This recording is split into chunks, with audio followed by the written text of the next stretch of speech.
Hi guys, welcome back. Thank you for tuning in. This is Simple Art for Adults. My name is Erin and I have got some tips for you today.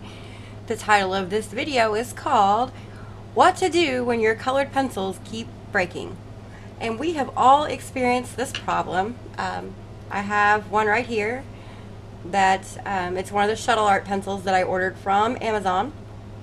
And the way the packaging was designed is when I went to go push the button to snap it closed, it just broke the tip of this pencil right off. This isn't the problem that most of you guys are going to experience though.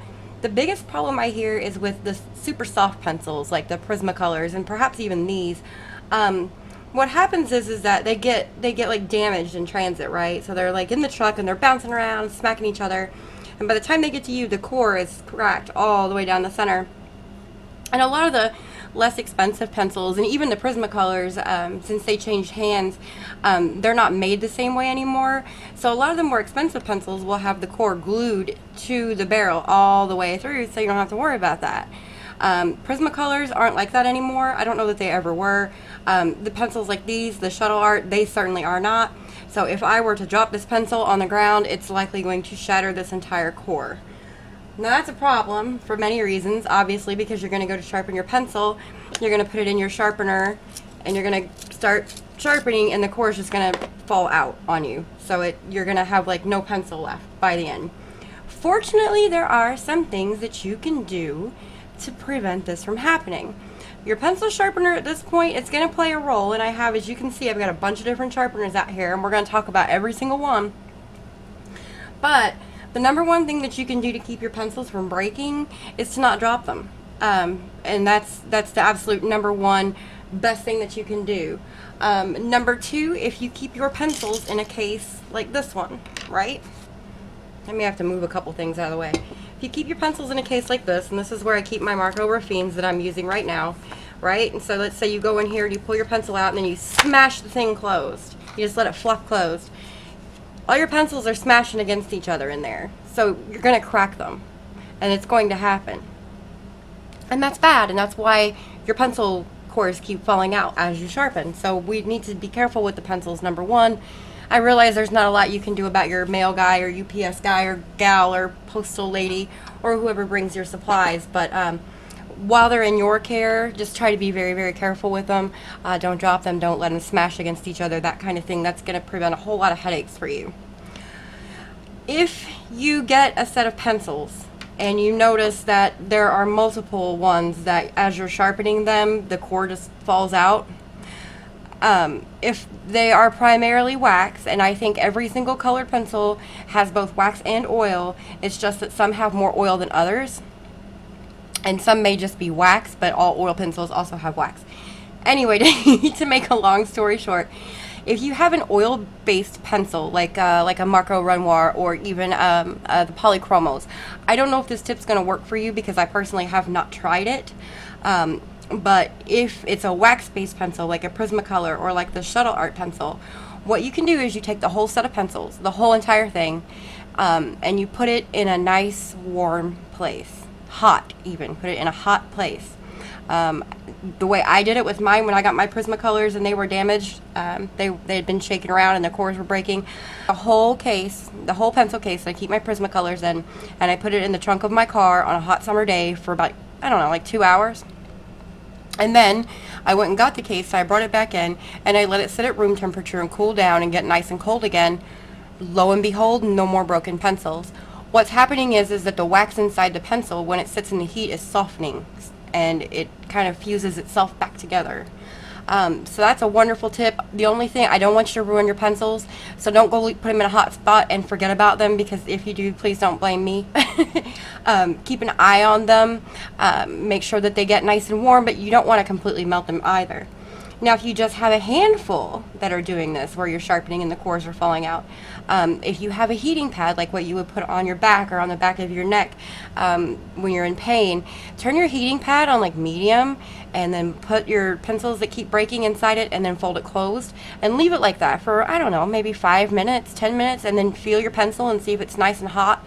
At that point, if your pencil feels hot to the touch, take it out, let it cool, and that should fix your problem also. I've heard of people putting their colored pencils in the microwave. I do not advise this.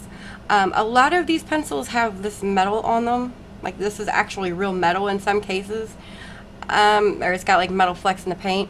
What that's gonna do, I don't know. I don't know if that's gonna hurt your microwave, and microwaves are temperamental anyway. If you've ever microwaved a Hot Pocket, you realize that the center is still Disney frozen while the outside is molten lava. So with that information in mind, I don't think I would put my colored pencils in the microwave. Okay, so now we've got all that out of the way. If you have broken pencils that are just, no matter what you do, they keep breaking, chances are good that the core is broken through the pencil. That's some of the ways you can fix it. Those are the ones I know of. I know there's another girl on YouTube, I can't remember who it is, who swears by the hair dryer trick. You just aim your hair dryer at the pencils. For me, that seems a little tedious. I don't know that I would try it. If you guys want to, you sure can. Aside from that, the other thing that will break your pencils more than anything else is a dull sharpener, and that's especially true with the softer core pencils. So you always want to make sure that you have a nice sharp pencil sharpener. Typically I find that my little ones, these are the ones I prefer, and this is a little Maypad that I picked up at Dick Blick. They have them in a huge bin. There's like hundreds of them in there, and these are 79 cents a piece. This is my favorite sharpener. And I have all of these others. This is a battery powered one by It's Academic. I think I paid about $10 for this at Walmart. I have this little tug sharpener that's got the multiple holes in it. I need to empty this, by the way. This was, I think, maybe $1 at Target. This is a little Fisker sharpener. This was $3 at Walmart.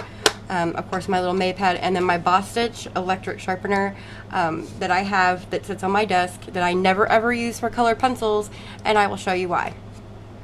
So let's get started with these. Everybody knows what these are. I'm sure all of you guys have these. I'm sure some of you even have one of these. So the trick to this is, if this is all you have, I don't recommend this. If this is all you have, though, what you want to do is hold your pencil. If it's a soft core pencil, hold your pencil still, right? And then turn your sharpener around your pencil, because this is going to limit the chance that you're going to shatter that core. And you can take it a step further. You see how terrible my sharpener is, why I don't use it anymore? Look at that. Look how crooked that is. Isn't that awful? Oh! So we're just going to get rid of these right away. That's why I don't use those. They dull, and you get like half the blade is sharp and half the blade is not, and you end up with chunks gone out of your colored pencil. Let's see if you can see. It probably won't focus, but it's awful. Alright, so next up we have this little guy. This is a battery powered sharpener, and I just went and put fresh batteries in him right before I started recording this. So he's got brand new rechargeable batteries, fully charged, and this works just like this one. You just put your pencil in, and you can hear it, right? Like I'm trying to get my pencil sharp and it's like locking up. It won't do anything. And it just broke the tip off. Just completely broke the tip off, right? Awful. Don't recommend this either. Don't buy these guys, the battery powered ones, unless you are going to pay a lot of money for one. Just don't get the cheap ones. They're bad. Alright, the little Maypad. This is my best friend. So with this, and I use my ball jars to hold my shavings. With this, it's the same principle. And you, like I said, you can take this a step further and hold the pencil in your non-dominant hand. If you're, really afraid that you're going to be tempted to turn that pencil, and turn the sharpener around the pencil like this. And yes, this is tedious, and yes, this takes time, and yes, this Boss Stitch that is sitting right next to me is going to be a lot quicker, but there's a reason why you don't put colored pencils in electric pencil sharpeners, especially soft core pencils. Now, this is why this Boss Stitch or this Maypad is my best friend. See that? Look, I mean, that is so sharp. And I've been using that sharpener for about a month now. Well, ever since my trip to Blick, so it's been over a month. I've been using that sharpener on my colored pencils exclusively. It stays sharp. I do put graphite in it every couple days. I'll sharpen like a pencil like this in there. As a matter of fact, we'll just go ahead and do that while I've got this pencil in my hand. I'll sharpen one of these in there, because the graphite supposedly helps it stay sharp. And this pencil's generic. This pencil's junk. Anyway, so there's this one. Now, while I have you here, I want to show you something. All right, this is a brand new pencil, right? I just pulled this out, okay? So Dixon number 2 HB, and I'm going to show you the difference. I'm not going to put this pencil in this sharpener. I'm just not going to do it, because watch. Hold your ears, because this is loud.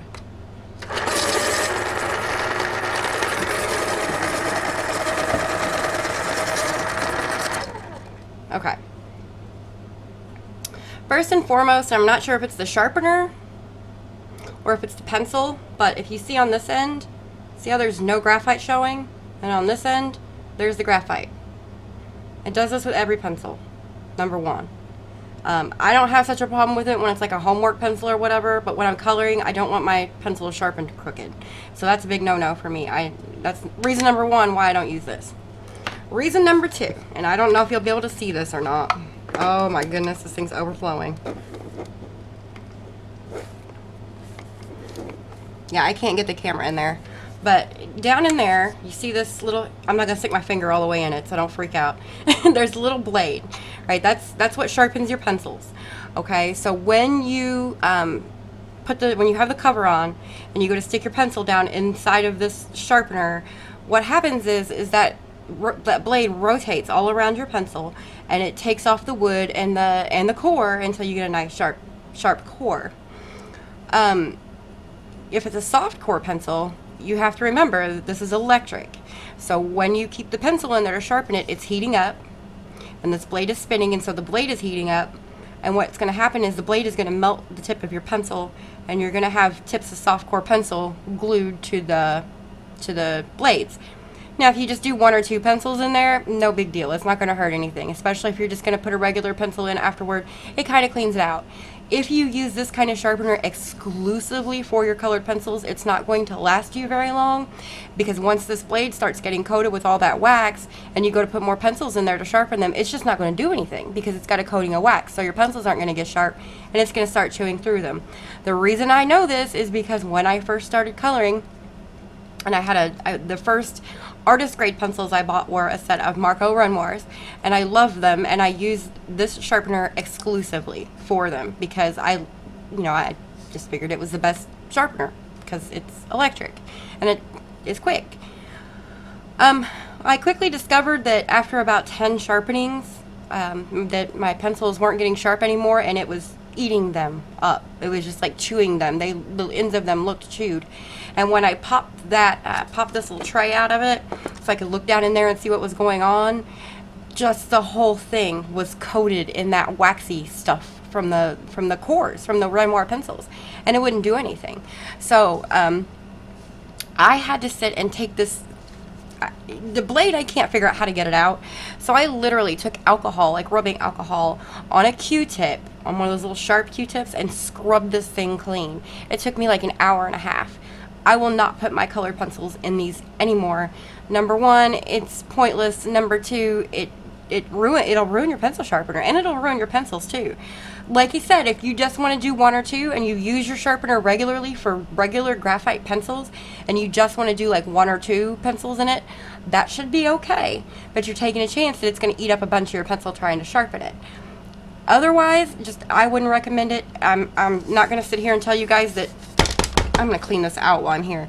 I'm not going to sit here and tell you guys that if you've been using one of these sharpeners for your colored pencils for, a decade or what have you, and it's always served you well and you don't intend to stop. I mean, I don't want to start an argument or a debate about this, guys. I really don't.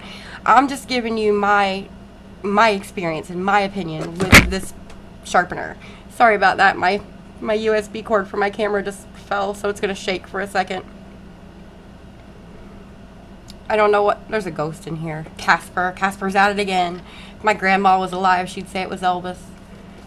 Anyway, to get back on the subject at hand, I'm really not, guys. If you have a sharpener like this and you put your colored pencils in it and you've never had a problem, I mean, by all means, continue to do so. I just don't recommend it to people, and I never will, and you'll never convince me that this is the way to go for colored pencils, especially not the soft core ones, because I've lived through it, and it was not pleasant. So, guys, there we have it. That is basically my guide to what to do if your colored pencils keep breaking. So you've got the application of heat that should help to fuse the cores back together. And it can save you, if you've got a set of Prismacolors you paid $100 for, it can save you that $100 and keep your frustration level, way down here instead of way up here. If you choose to hand sharpen, I recommend this method. I recommend using this sharpener, which is from Maped. If you don't mind paying a little more and it's more convenient for you, you can get the comb sharpeners, which are just like this. I don't think they last quite as long as this little guy has. I have a comb sharpener that I keep next to the bed and that I use so I don't have to move my sharpeners back and forth because I tend to lose things. But remember to hold your pencil in your non-dominant hand. So if you're right-handed, hold it in your left-handed, in your left hand. And if you're left-handed, hold it in your right hand. And your sharpener in your dominant hand. And hold the pencil still and turn the sharpener. And that's going to give you the best chance that you are going to successfully sharpen this pencil without snapping the core off. That's all I got for you guys. I promised this video was going to be here today, so I wanted to go ahead and get it up. My next video, hopefully that I'll get it done probably tomorrow. It might have to wait until Tuesday. I'm going to do a full review of the Shuttle Art 132 colored pencil set. Because I plan to do this with a lot of pencils, I have made myself a little worksheet, and I'll go ahead and show it to you. And this is everything we're going to do. We're going to take some of the pencils and we're going to blend them by themselves here. We're going to layer them by themselves here. We're going to do a quicker light layer blend here, and then we're going to take a Prismacolor blender pencil to it, and then over here we're going to do the same thing as here, but we're going to use Gamsol or odorless mineral spirits to see how it blends with those. Down here I'm going to do a bright color, like a bright red or a bright blue, and we're going to see how well it erases with a couple different types of erasers that I have. So we're not just going to go after the pink gummy eraser. I also am going to take my electric eraser to it and see what that does. And then the black value test, of course. We're going to take the black pencil and we're going to push as hard as we can and get the thickest layer of black we can and see how that stands up to my Dritz color wheel that shows whether a black is truly black or if it's more on the gray side of things. And all of this is going to be done on 67-pound vellum Bristol, which is my favorite paper for color pencils. Mine is from Neenah Exact. It is very inexpensive. It's about half the price of other paper brands, and it's the same quality. So if you guys are looking for inexpensive paper to use for your colored pencils, Neenah Exact 67-pound vellum Bristol white. That's the only one that I will buy. It's the only one that I use, and I've been pleased with it so far. So that's what we're going to do in the next video. If you want to see that, make sure that you have subscribed to my channel.